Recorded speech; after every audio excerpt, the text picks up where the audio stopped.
Hi, boys and girls. This is Mrs. Petrov with Chester. Say hi, Chester. He's so happy to see you. Welcome back to Writer's Workshop. And we are starting a new genre. The genre is poetry. We talked about genre in the past. Fiction is a genre, and nonfiction is a genre, and poetry is a genre. So Chester was so excited today when I said we were going to start our poetry for Writer's Workshop. He ended up running to my freezer. And he ended up getting something. Would you like to see what Chester got out of my freezer, boys and girls? Hold on, I'll show you. All right, Chester, why don't you just go ahead, pull it up. It's a little heavy. Pull up what you got. Yes, Chester ended up taking out my poultry from the freezer. And I said we were learning about poetry, not poultry. Boys and girls, poultry is chicken. And Chester got a little confused. That's okay. That's okay. We're going to put our poultry back, and we are going to focus for Writer's Workshop how to write some poetry. So our purpose today is writing leaders will read poems and discuss what they notice about them. So first, let's talk about what is poetry. Right, Chester? Poetry. Yes, so poetry is a piece of writing, not something you eat. That would be poultry, but poetry is a piece of writing.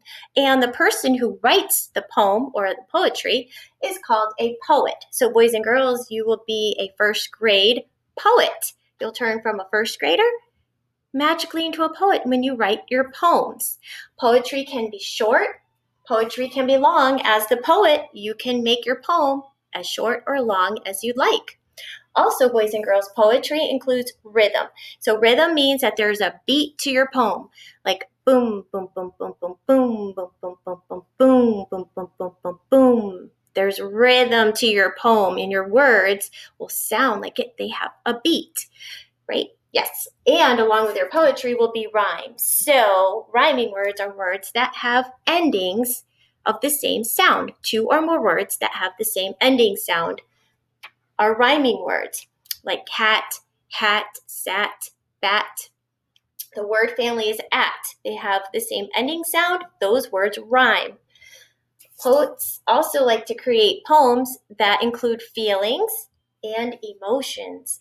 If you're sad or happy, excited, you probably are showing an emotion. Or if you're feeling hungry, kind of like Chester was a little hungry for some poultry, yes, you might want to include that in your poem when you write your poem.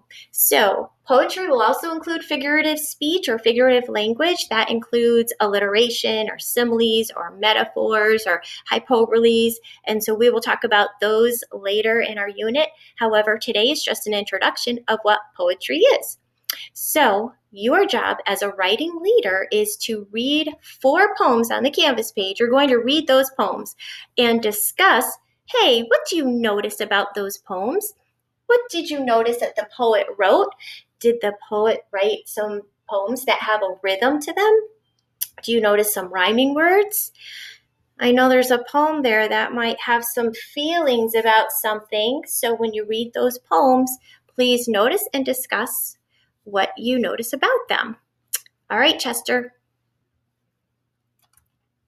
I think we're pretty done. This was just the introduction to poetry, and we'll move on to it later. But I know Chester's just saying he's hungry, and he's wondering if we can get back to the actual poultry, the chicken over here. Yes, it is almost dinner time. Okay. All right. Well, have fun reading your poems and noticing how the poet wrote. Say bye, Chester.